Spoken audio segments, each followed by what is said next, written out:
You are now listening to the Soul and Wonder Podcast, episode 22, The Benefits of Water-Only Fasting. Welcome to the Soul and Wonder Podcast, where the conduits of the body, depths of the mind, and atlas of the soul are explored with devotion.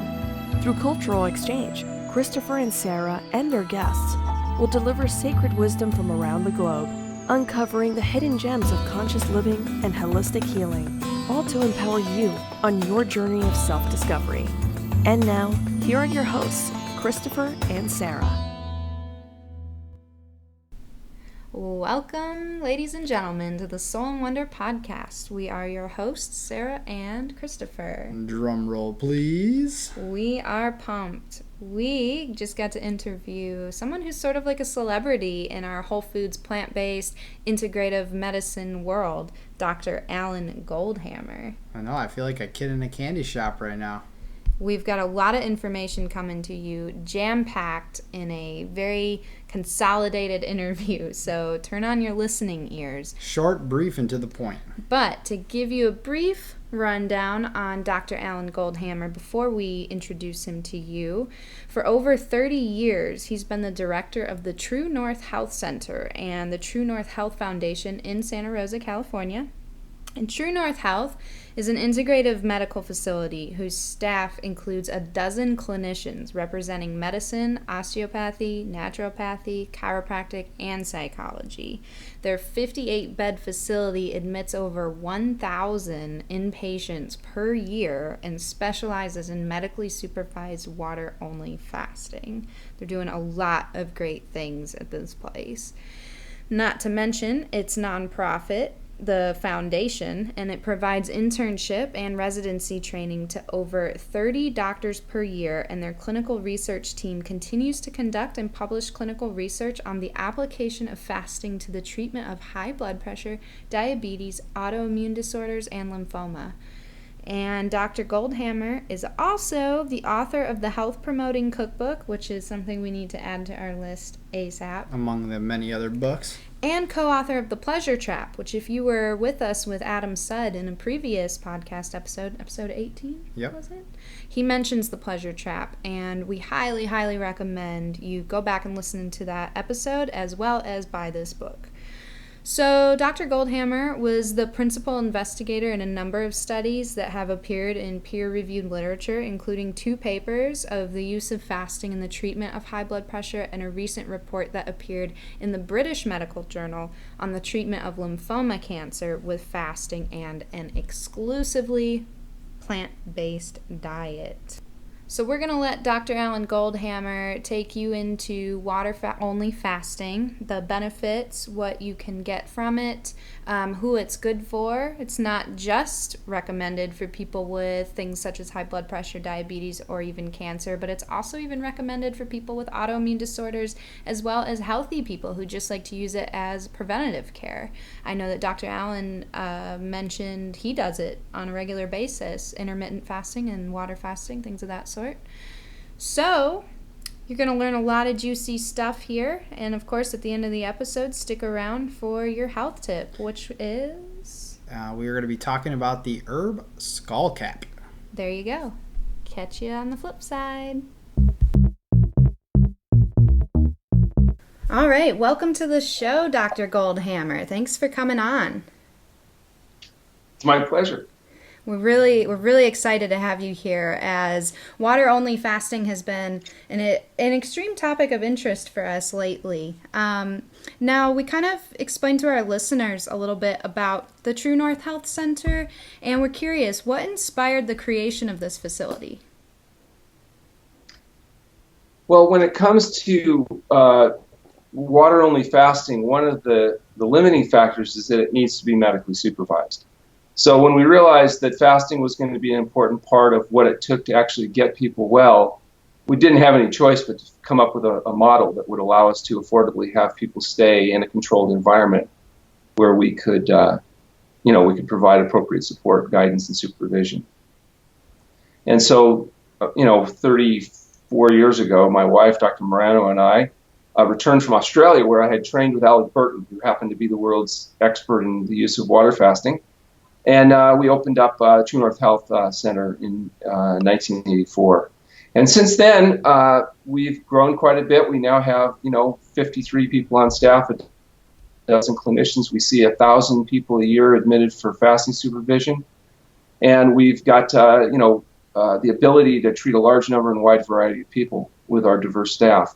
We also have the True North Health Foundation, which is a 501c3 nonprofit whose mission is public education and research. And we've got a research team. We've been able to publish some papers in peer-reviewed journals. We've got a number of other things kind of in works right now. So we're very excited to be able to demonstrate how effectively fasting is at helping people overcome a variety of conditions.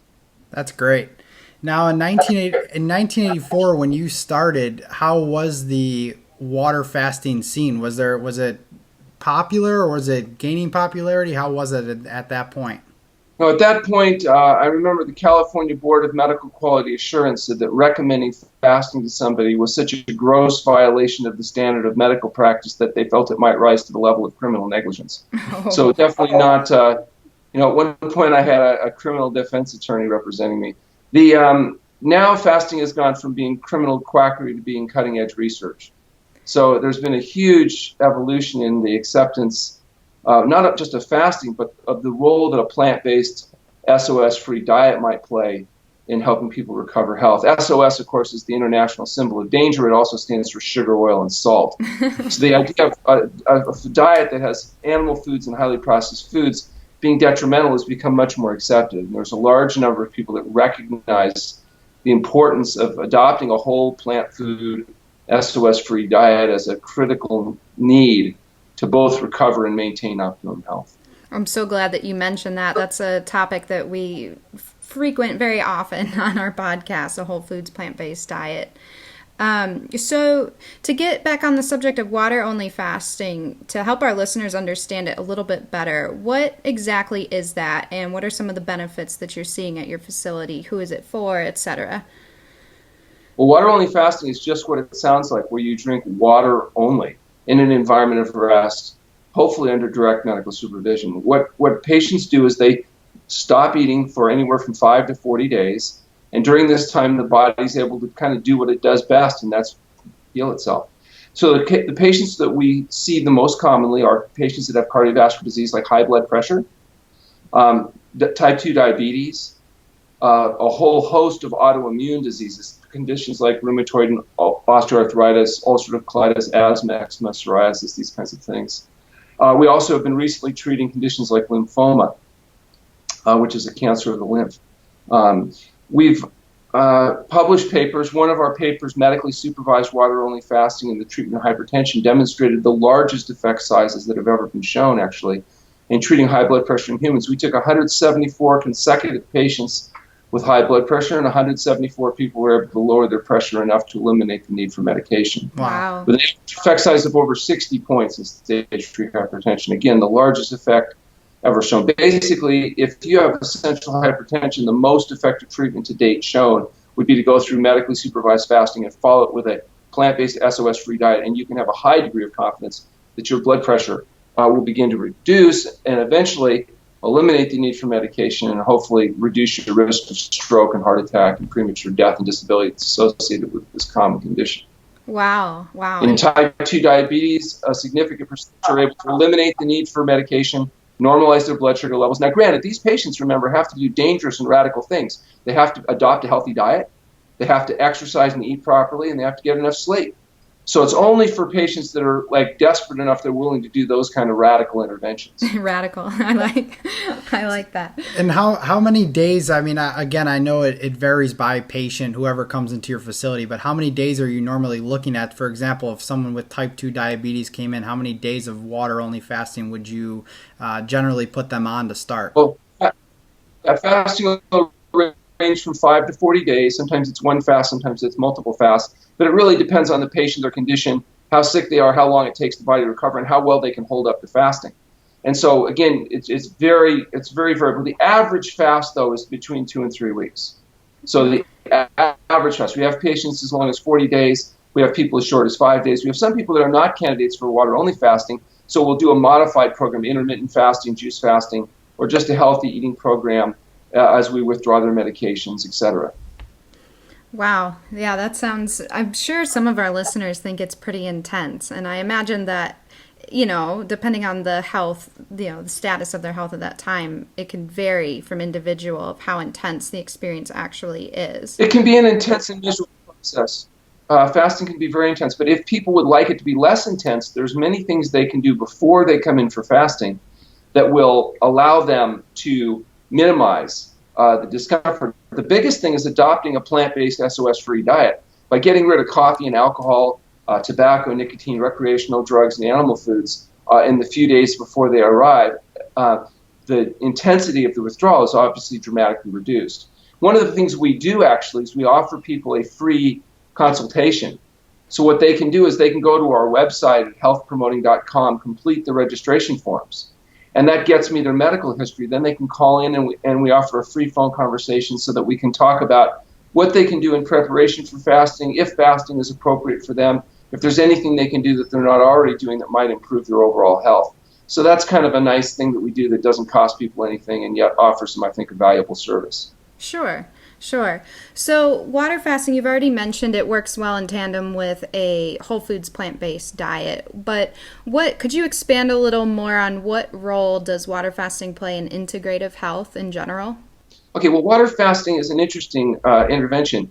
If people adopt a health-promoting diet and lifestyle, they do the diet, they do the sleep, the exercise, most people start healing faster than they're getting sick, and so they get making these diet and lifestyle changes. They're addicted to the dietary pleasure trap. Giving up these things is very hard for them, just like it's hard for an alcoholic to give up drinking alcohol, or a cigarette smoker has difficulty sometimes quitting smoking.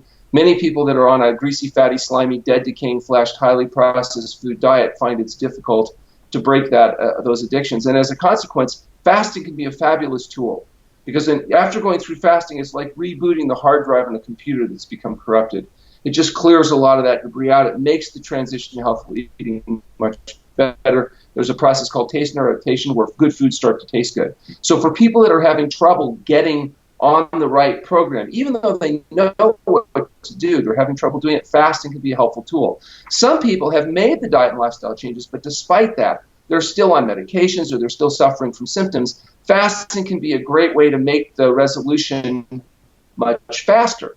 And so changes that take place in a week or two of fasting might take people months with a careful feeding program. So it's a way of speeding things up. And then I think the people that maybe get the best benefit from fasting are people that are healthy, but use fasting as a health promotion preventative tool. I know I do that myself on a regular basis, where I go through fasting. Even though I'm eating well and living well, it has an augmenting benefit. Absolutely. I'm really glad that you broke that down for our listeners here. So I'm curious about something. We listened to your talk on water fasting with the Plant Pure Summit last year, and you'd mentioned a few stories in which the previous medical doctors of a few of the patients who decided to receive treatment at True North were extremely reluctant to support their patients' decisions, but then afterward, they expressed their astonishment in the results and grew an interest in fasting. So where do you think that trepidation comes from? And do you see more doctors jumping on board with this concept as time goes on? Well, because fasting is not taught to conventional doctors, and because diet is not emphasized by conventional doctors, anything that has to do with dietary manipulation or fasting is seen as just one more on the long list of quackery nonsense that's being promulgated on people in order to extract money from them. So I think a lot of times it's just ignorance and well-meaning but misguided concern that makes people naturally skeptical of something that sounds too good to be true. Doctors have become disenchanted with the basic allopathic approach. And when you think about it, most of the people that are sick and suffering in conditions of dietary excess, they have high blood pressure, they have obesity, they have diabetes, they have autoimmune diseases. And if you follow the medical protocol with these conditions, the one thing you're guaranteed is that you'll be sick the rest of your life. You'll never get well. That's why the doctors tell you with confidence that once you start those medications, you'll be on them the rest of your life. You'll never get off them. Mm-hmm. Because they're confident that with their approach, you'll never get well. So now we come along and say, well, wait a second, if we get rid of the cause of the problems, the dietary excess, the dietary pleasure trap, you can actually get well and maintain health with healthful living. That's a very radical concept, and it just seems like ridiculous. I'll give you an example. We recently had a patient, flu lymphoma. She was able to recover. We published the article in the British Medical Journal. And the doctors that called me were impressed, but what they couldn't really believe was not that she fasted for 21 days, but that she stuck to the plant-based SOS-free diet for 2 years after the program. They couldn't believe that someone could actually follow the diet. That was what was most amazing to them, which I found interesting. But now we have hundreds of integrative medical doctors attending conferences, including some that I've spoken at, interested and desperate to learn the one thing that's not really taught in medicine, which is how to get sick people well. That's really that's not part of the paradigm in medicine. That's why they don't think people with high blood pressure will ever get well. And yet we know they can, and they do, and they will. And now we're fortunately, with the help of our foundation, been able to do the research to prove it. Okay, so people often ask about how is it possible that something as simple as an ancient practice like fasting can be so effective in treating a wide variety of problems. What actually is going on in fasting that's giving the body the ability to heal itself more quickly? In fact, this has become of interest to even pharmaceutical companies who are now sponsoring research trying to develop what are called fasting mimic drugs. So drugs that will do to your body what fasting does without actually having to fast.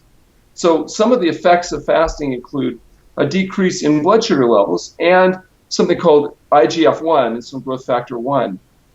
And the reduction is very similar to the reductions you see with exercise.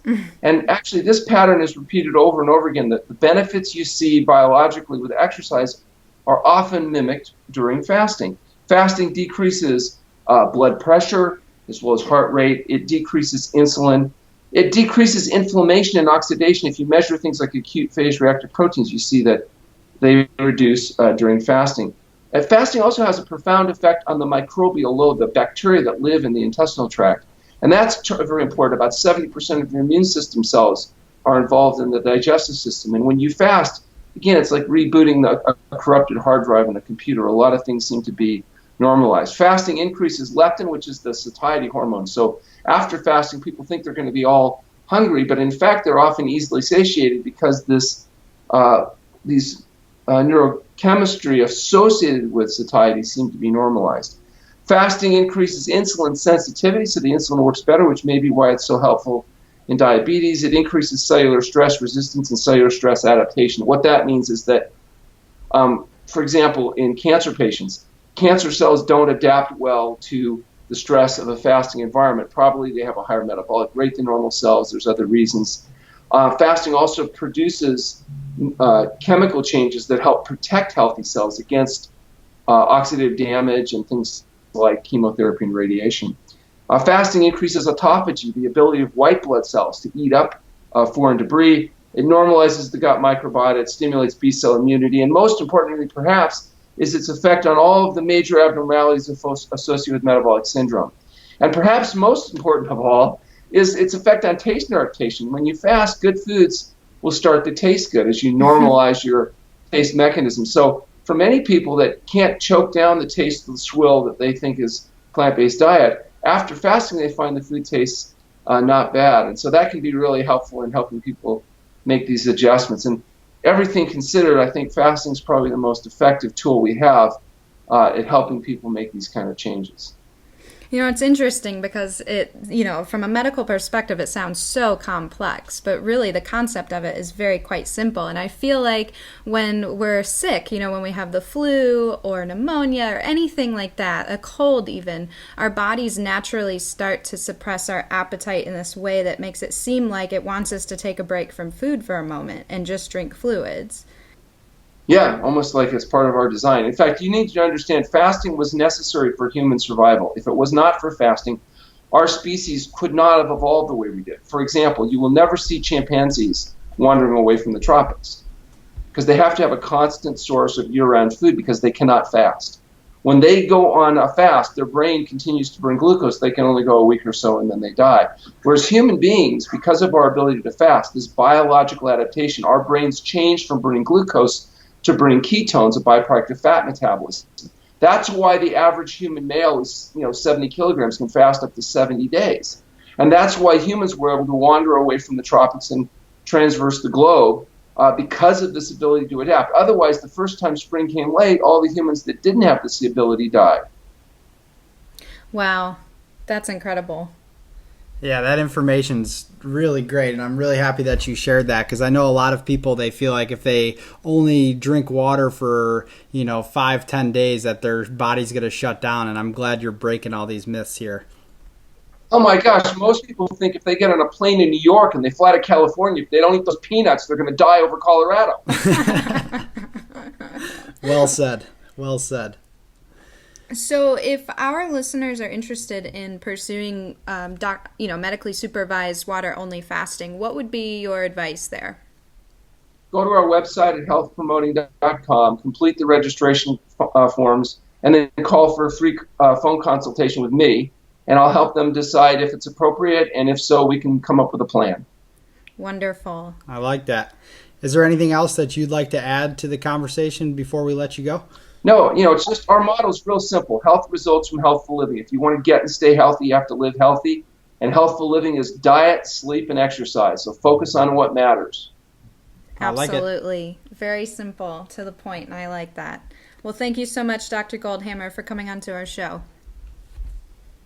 It's my pleasure. Thanks for getting the word out. Man, was that great. It sure was. So much information delivered to you with a punch. I like his little bits of sarcasm there, too. In such a short amount of time. I think this was probably our shortest podcast.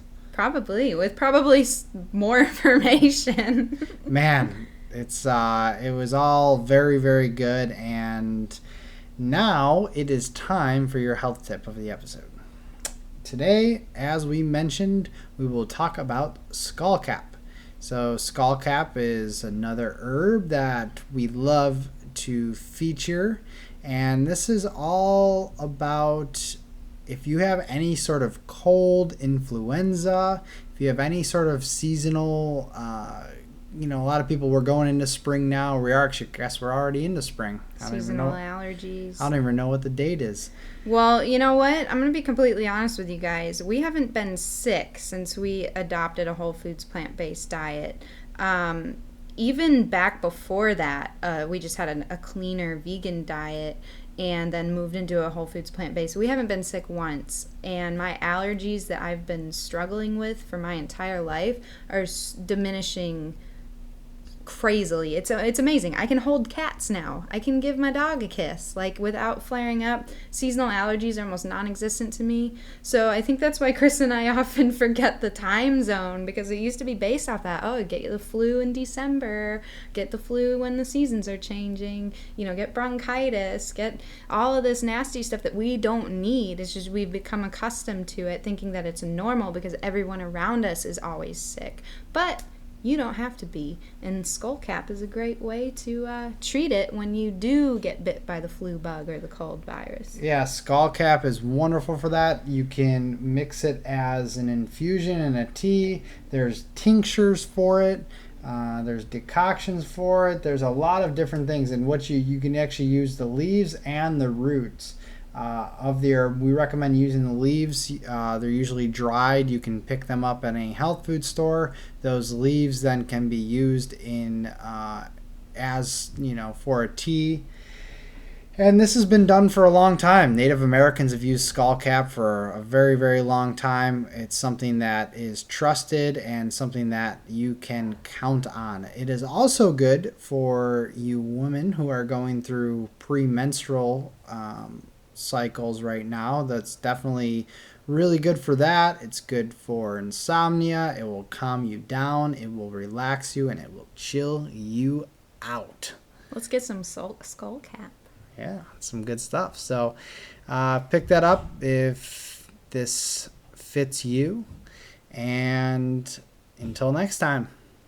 Please, if you liked what you heard today, go on our Facebook at Soul and Wonder Inc. and comment, like it, follow us, share our episode, whatever you want to do to help support us. It really helps us out when you spread the word. We want to get this information to as many people as possible because we feel it's truly, truly beneficial and life transformational. So thanks for your support. Thank you.